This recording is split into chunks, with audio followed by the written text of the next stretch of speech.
Today we made a huge mistake and almost got stranded 50 kilometers away from our hotel. But before that, we were driving around Penang, Malaysia, stopping to eat funky fruits and soak in the views.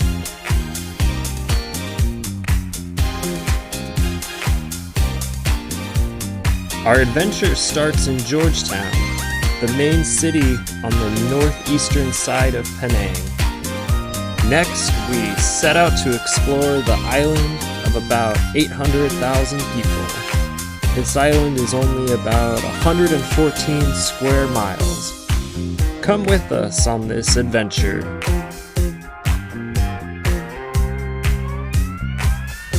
First, we drove into the mountains west of the island. Here we found monkeys, views, and strange fruit.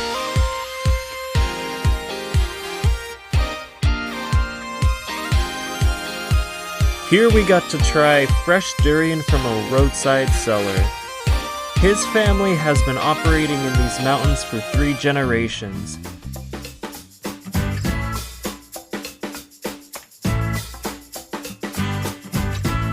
He tells us to just enjoy the fruit at hand, as people can get obsessive about the fruit and have a chase the dragon type mindset. His cat also eats durian, which is pretty cute. After saying goodbye to the cat, we drove to the south of the island, stopping to eat a fresh cacao pod on the way. Fresh cacao is nothing like chocolate. The flavor is similar to sweet gummy candy.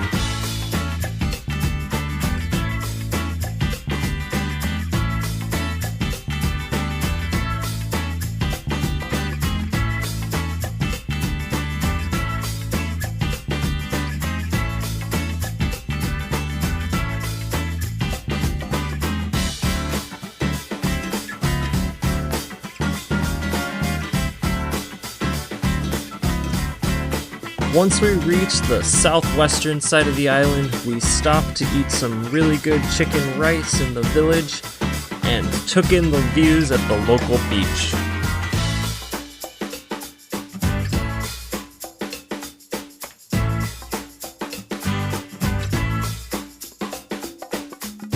Then we started the journey back to Georgetown. We decided to go north through the eastern side of the island. This is where we made a huge mistake. The eastern side of Penang is where most of the people live. It's full of highways, bridges, ramps, and speeding traffic. Suddenly, we were on a highway going almost 80 kilometers an hour.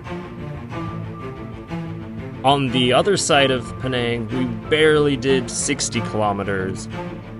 While trying to avoid all the speeding traffic, we accidentally got onto the on-ramp of the Penang Bridge 2, the longest bridge in all of Malaysia and second longest in Southeast Asia. It's a 6-lane highway about 25 kilometers long.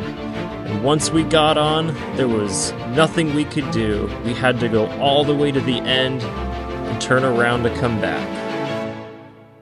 About 10 kilometers in, I looked down and noticed the low gas light was flashing on the bike. The closest gas station was over 25 kilometers away. If we were to run out of gas now, we would have to push our bike almost a full marathon. All while battling speeding cars going over 100 kilometers an hour. We put our heads down and just tried to get to the gas station as quick as possible, trying not to think about what would happen if we didn't make it. Somehow, we were able to make it to the Family Mart gas station on the mainland side. Here we were able to fill our 4.4-liter tank up for only about $1. We also got some well-deserved pistachio soft serve ice cream. The story doesn't end here. Now we have to drive over 50 kilometers back to Georgetown, across the bridge again. We drank some water and got seated in for the long ride ahead.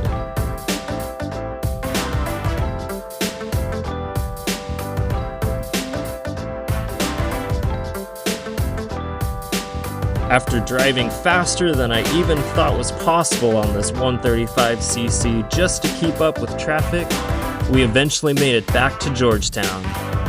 We returned the bike and then went to our mate's bar and had a well-deserved drink. And that's the end.